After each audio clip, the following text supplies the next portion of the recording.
strategic long-term standpoint may not be game changers, but I wonder about the cumulative effect. Again, the will of the people that you just talked about.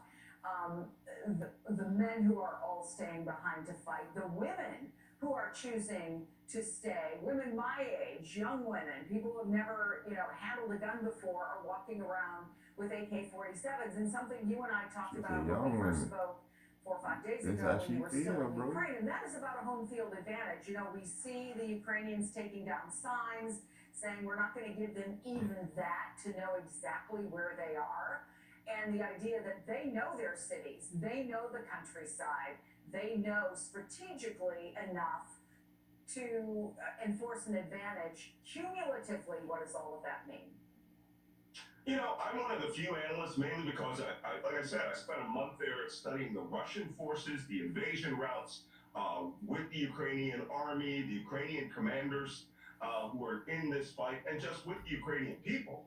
I'm one of the few analysts that thinks, I think they can beat the Russians. I really do think Really? they can beat the... Yeah, I do. Because, How does that play out? What does that look like, Malcolm? What does that look like? It would look like, people are evaluating that if Russian tanks come into Kyiv, that's a victory. It's not.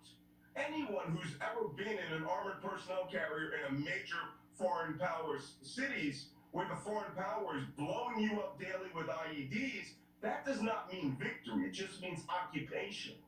And anyone can occupy a country. It's surviving that occupation that is really hard. We're also finding the Russians are highly unmotivated. Only the professional troops, the VDV, the airborne, and the special forces, who are at the front edge of these attacks, are really giving it, are really making the college try. And they're trying, unique operations like landing at air bases all over the country. They're almost routinely being wiped out.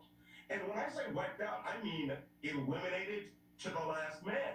So, this is not, we're not seeing the main force effort. Yes, you have tanks coming in from the northeast from Sumy, trying to get to the Dnipro River to cut off some of these cities, to the northeast of Kyiv.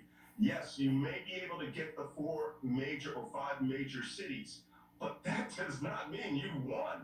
It means you're in Ukraine. And at that point, it's the old saying, that the Marines said, from Korea when surrounded. Well, that just means I can attack them in every direction now. So let me ask you finally.